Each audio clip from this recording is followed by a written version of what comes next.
Olá, meus irmãos, minhas irmãs. Deus abençoe vocês. Me chamo Reinaldo. Bem-vindos ao meu canal, Conectados ao Senhor Oficial. No nosso bate-papo de hoje, eu vou trazer um tema que, como posso dizer, acho que tem muitas pessoas que têm essa curiosidade de saber se é pecado, se não é, que é assistir filmes de terror. Quem é aí que gosta de filme de terror? Eu gostava, eu assistia muito. E para mim, os filmes de terror, quando eu era mais jovem não, eu via qualquer coisa. Fred Krueger, Massacre da Serra Elétrica, essas coisas assim. Mas com o passar do tempo eu fui amadurecendo, fui ficando mais velho, e para mim só valia a pena filmes de terror que tratavam de coisas que eu acreditava que poderiam acontecer de fato, né? Então eu caminhava para ver filmes de terror sempre relacionados a possessões, exorcismos, esse tipo de filme. E eu vi aqueles filmes, o primeiro que eu vi, que vai ser até citado aqui no texto que eu vou ler, chama-se O Exorcista, um filme do ano que eu nasci, 1973, já estou meio velhinho. E eu vi muitos anos depois, logicamente. Esse filme, eu posso dizer que marcou a minha vida, porque foi um período, depois que eu vi esse filme, um dos períodos que eu tive mais medo. Esse filme me deixou amedrontado mesmo. Até porque quando eu vi, eu era criança. Eu jamais colocaria um filme desses para ver, por exemplo, com a minha filha de 9 anos, mas eu devo ter assistido mais ou menos com essa idade. Não estou aqui condenando minha mãe, não. Eu lembro que foi até uma vez que uma irmã dela, era a época do videocassete, era novidade, a gente não tinha, e eles levaram o aparelho de videocassete lá para nossa casa. E aí colocaram esse filme, e todo mundo ficou ali na sala assistindo. E eu fiquei apavorado depois, eu fiquei semanas e semanas com medo. Imagina, né, numa criança, se vocês não viram, não vou falar nem para ver nem para não ver, né? Mas é um filme bem chocante, principalmente considerando a época que ele foi feito, né, 1973. É um filme muito forte. E de uns tempos pra cá, já um bom tempo pra cá, eu deixei de ver esses filmes. Eu falei, não, já chega, pra mim já chega. Eu não quero mais ver esse tipo de conteúdo, não. Então hoje em dia eu não vejo, assim, simplesmente não... Tem até alguns que às vezes até comentados até por padres, assim, não, o filme é interessante e tudo e tal, mas eu não, mesmo assim não tenho muita vontade de ver. Inclusive, eu assisto muito YouTube, né, muitos canais do YouTube.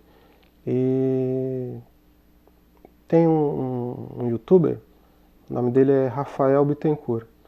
Ele é especialista em geopolítica, ele é um pastor, né? No caso ele é protestante, mas ele fala muito bem de vários temas.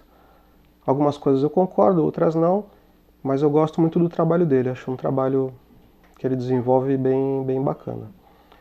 E ele falou sobre a questão da frequência do medo, que é colocada nos filmes, né? Então quando é feito um filme assim de terror, todo o enredo do filme, fora a história, né? Mas assim, as músicas, a iluminação, tudo é colocado para criar realmente aquele ambiente, para aquele ambiente de medo mesmo. E isso invade o nosso psiquê, vamos dizer assim, de modo que a gente fica meio apavorado. Se assiste o filme, acabou o filme, você ouve um barulhinho, você já fica meio... Não é assim? Pelo menos comigo funcionava assim. Eu assisti o filme, aí depois eu ouvi um barulhinho, eu falei, eita, o que é isso? Ficava pensando, né? Meu Deus. Enfim, então tudo no filme é trabalhado para realmente entrar na nossa mente e dar essa sensação de medo mesmo, e eles sabem como fazer. Só que aí eu vejo uma pequena brecha, né? Meu pensamento. Se vocês acharem que eu estou errado, podem me corrigir. O inimigo, ele não sabe o que a gente pensa. Mas ele sabe o que a gente fala e como a gente reage a determinadas situações. Vou dar um exemplo. Às vezes entra uma pessoa num local, uma pessoa que você não... é um desafeto seu. Não deveríamos ter, né, desafetos, mas às vezes a gente tem. Vamos perdoar essas pessoas. Aí você olha e já faz aquela cara, né? Ou cochicha, eu não gosto dessa pessoa e tal. O inimigo, ele ouviu, ele percebeu como você reagiu. E o que ele vai usar? O que ele vai fazer? Ele vai usar isso para provocar uma situação. Ele vai criar uma situação para ter uma discussão, para ter um desentendimento. Ele vai usar isso como ferramenta.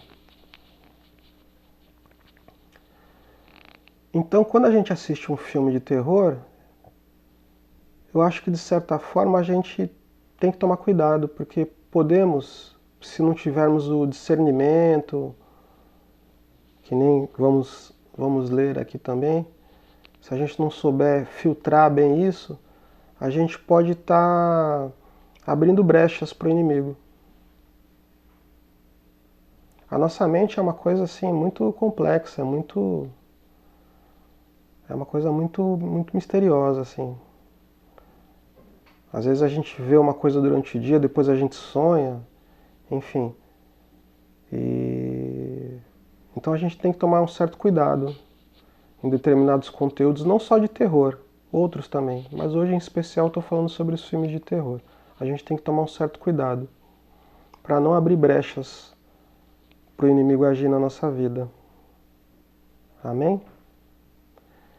Então eu queria falar sobre essa questão. Hoje em dia, então, eu já não por esse motivo assim especial, eu não assisto muito esse tipo de filme. Inclusive, eu acho que muitas vezes nesses filmes é explorado muito os poderes que o inimigo tem. Será que ele tem esse poder todo? Será que ele age dessa forma espalhafatosa, essa forma... Às vezes sim, realmente, né? Porque senão a gente não teria testemunhos de casos de possessão, não teríamos os padres exorcistas. Isso existe mesmo, a gente sabe, não estou duvidando disso. Mas na maioria das vezes, o inimigo ele age em silêncio. Uma pequena coisinha, uma pequena tentação, ele te oferece, você morde a isca e pronto. Aquilo vai crescendo, crescendo, crescendo, o seu pecado vai crescendo e no final ele conseguiu o que ele queria. Sem muito trabalho, sem possessão, sem nada. Só jogou ali uma migalhinha, você pegou aquela migalhinha, mastigou, foi. É o quê? É aquele vídeo de pornografia, é aquela bebida, é aquela droga, é aquela piada, é aquela fofoca, é aquele dinheirinho que você desvia. Ele abre aquela oportunidade, você vai lá e fisga. É fisgado, na verdade. Na maioria das vezes ele age dessa forma. E muitas vezes nesses filmes é dado um poder sobrenatural, brutal, sendo que o inimigo ele age mais sorrateiramente, mais discretamente. Muitas vezes ele não se mostra, na maioria das vezes. Mas mesmo assim ele consegue captar as almas, né? Perder as almas que são de Deus. Fazer-se perder as almas que são de Deus. Então vamos tomar cuidado com isso. Às vezes é dado muito poder para ele. Nós mesmos muitas vezes tudo é inimigo, tudo é inimigo, tudo é inimigo. Às vezes é uma coisa que tem que acontecer. Furou o pneu do carro, é inimigo. Não, é um prego. Você está entendendo? Ah, bateram no meu carro, é inimigo. Não, o cara é barbeiro, não prestou atenção, estava no celular. Ah, fui mal na prova, é o inimigo. Não, é você que não estudou. Entende?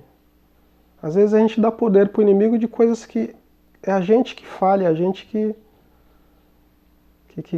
dá essa brecha para a coisa acontecer. Então a gente tem que pensar nisso, não vamos dar muito poder pro inimigo não, aproveitando esse gancho aí dos filmes de terror. Tá bom? Mas eu vou ler o texto aqui, é um texto do site aqui do Padre Paulo Ricardo. É um texto antigo até, mas é um texto que eu achei muito bom, muito bom. O título do texto é assim: Para muito além dos filmes de terror. Vamos lá. O risco de pecar, perder a própria alma e ser condenado ao fogo do inferno é um drama muito mais terrível e real do que qualquer conto de filme de terror. Concordam? Então vamos lá. Os filmes de terror dividem opiniões. Muitos não gostam porque depois que assistem não conseguem dormir à noite. É o que eu falei.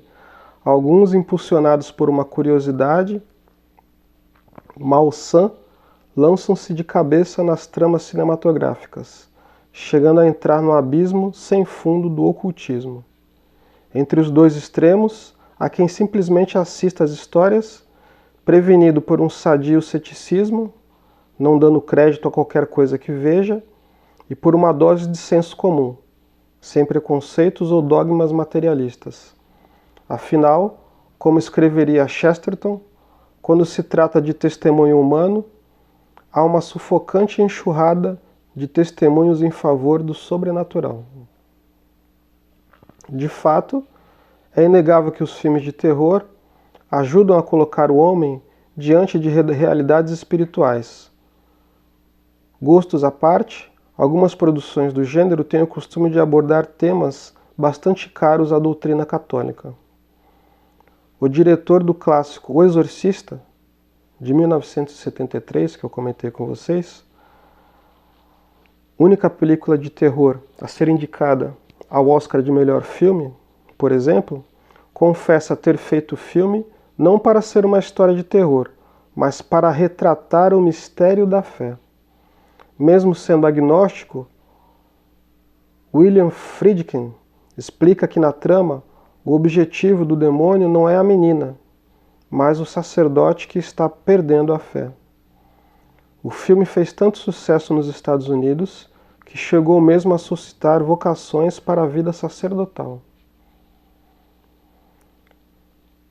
Já no filme O Ritual, de 2011, estrelado por Anthony Hopkins, também baseado na crise vocacional de um diácono que, depois de lidar com o ministério de um padre exorcista, acaba se tornando um católico devoto e fiel. A sua emocionante profissão de fé, ao final da história, ilustra como o contato com o mal pode conduzir as almas a um encontro com Cristo. Não se trata de dar primazia ou importância excessiva ao inimigo de Deus.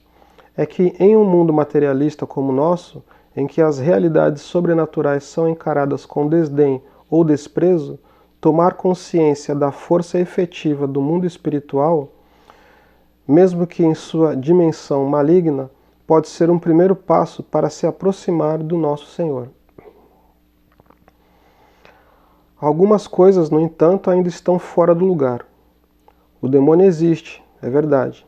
As possessões, os rituais de exorcismo, o poder da água benta também são reais. Ao lado disso, porém, existem coisas como tentação, pecado e inferno. E essas realidades não só estão vivas e ativas no mundo, como são muito mais graves e têm efeitos muito mais devastadores do que qualquer possessão diabólica. O problema é que ninguém fala sobre elas, nem nos cinemas, nem nos livros da moda e, tragicamente, nem nos púlpitos de nossas igrejas. Alegações fúteis para não falar sobre o pecado ou o inferno são muitas. Alguns padres e teólogos, desejosos de agradarem o mundo, dizem que não se pode pregar certos conteúdos porque causam medo nas pessoas. A julgar pelo parecer deles, seria preciso censurar, talvez o próprio Senhor, cujos discursos estão cheios dessas palavras amedrontadoras. Só nos evangelhos sinóticos os termos pecado, inferno, castigo eterno e fogo eterno constam mais de 15 vezes. Satanás e demônio, então, somam 42 referências. Por isso, hoje, quando se põe em dúvida a realidade demoníaca, é necessário fazer referência à fé constante e universal da Igreja e à sua maior fonte, o ensinamento de Cristo. Diz o documento Fé Cristiniana e Demonologia, da Congregação para a Doutrina da Fé. Com efeito, a existência do mundo demoníaco se revela como um dado dogmático na doutrina do Evangelho e no coração da fé vivida. Não é que todos os padres que deixam de falar sobre esses assuntos sejam descrentes, hereges ou apóstatas. Não se trata disso, absolutamente. Uma fé que se hiberna e não é alimentada por atos concretos, porém, que fim terá? Como crê em Deus, por exemplo, quem vive como se ele não existisse? E tem muita gente vivendo assim. Sem ter uma vida de oração e de intimidade com ele. Como crê na presença real de Cristo na Eucaristia quem não se ajoelha diante do Santíssimo ou não é capaz de fazer uma simples genuflexão quando passa em frente a um sacrário? Do mesmo modo, como uma sociedade pode odiar o pecado, combater o demônio e evitar o inferno, se a sua existência é ignorada no dia a dia das pessoas e se quem deveria falar sobre elas está sempre evitando o assunto? É verdade que a pregação sobre a morte, o juízo e o inferno causam terror nas pessoas, o que não é uma coisa necessariamente ruim. Santo Tomás de Aquino, quando fala sobre o temor, inclui na seção prima secundária da Suma Teológica, no Tratado sobre as Paixões. O medo é, pois, uma paixão, um sentimento, na linguagem vulgar. Isto quer dizer que em si é uma realidade neutra, nem boa nem má. Não é verdade, portanto, que as pessoas não devam sentir medo do nada. Se Deus colocou o temor no homem, isso tem algum sentido, alguma finalidade. A chave para compreender este sentimento está em sua íntima relação com o amor, como o próprio doutor Angélico ensina. Todo temor vem de que amamos alguma coisa. E também Santo Agostinho. Não há outra causa de temor senão a de perdermos o objeto amado quando possuído, ou não possuí-lo quando esperado. Se não tememos as coisas certas é porque não amamos as coisas certas, ou talvez até as amemos, mas na ordem errada. Uma pessoa que possui muitos bens e tem o coração preso às suas propriedades, por exemplo, tem medo de perdê-los. Um profissional bem-sucedido que ama seu posto teme ser despedido. Um artista de nome que ama seu sucesso teme que sua fama seja denegrida. E os exemplos não cessam. O mesmo pode acontecer com relação às pessoas. Na família, marido e mulher, pais e filhos, irmãos e irmãs, justamente porque se amam, têm medo de que aconteça algo aos de seu próprio sangue. E os exemplos, novamente, são muitos. Acontece que para todos esses amores não se transformarem em idolatria, é preciso haver uma ordem, na qual Deus vem em primeiro lugar. Amarás ao Senhor teu Deus de todo o teu coração, de toda a tua alma e com todas as tuas forças. Isso significa que de todos os temores do homem, o maior deve ser o de perder a Deus, de perder a amizade com Deus. Eu falo isso sempre para os meus filhos, a gente não pode perder a nossa amizade com Deus, de maneira alguma. Nada pode nos afastar do amor de Deus. Por causa da graça que está em sua alma, o cristão deve estar disposto a abandonar tudo, seus bens, seu emprego, sua fama e mesmo a sua própria família, como está escrito no Evangelho. Quem ama pai ou mãe mais do que a mim não é digno de mim, e quem ama filho ou filha mais do que a mim não é digno de mim. Neste sentido, é preciso dizer que os filmes de terror, mesmo os mais equilibrados, geralmente inculcam nas pessoas um temor bobo e vazio.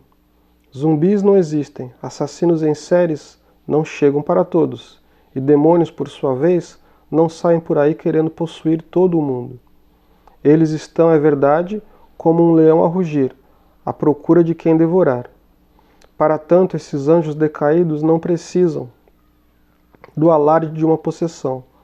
Quando um rapaz deita com sua namorada antes do casamento, ou com a mulher do outro dentro do casamento, quando um infeliz mata por vingança os seus desafetos, quando um jovem rebelde distrata o seu pai ou a sua mãe, aí está o demônio, devorando as suas almas.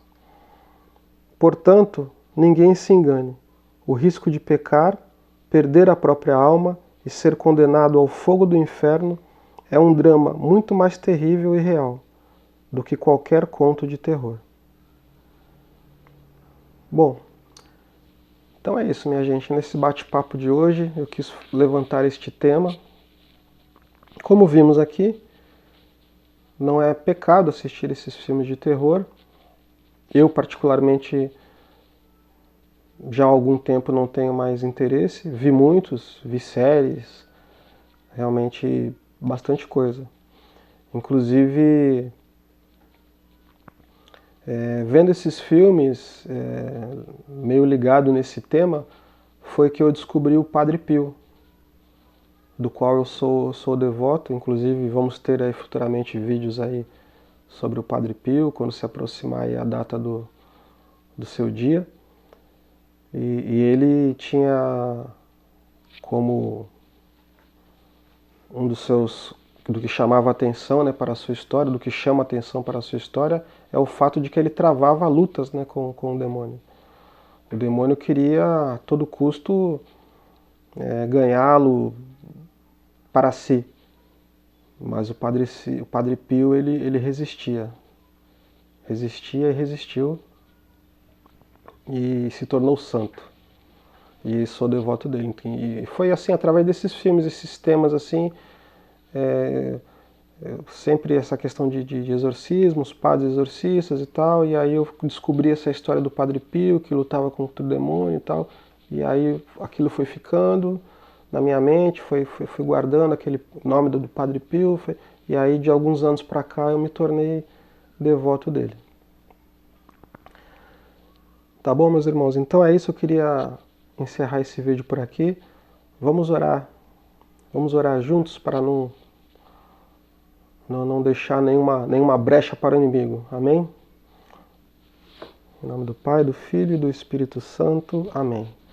Pai nosso que estais no céu, santificado seja o vosso nome.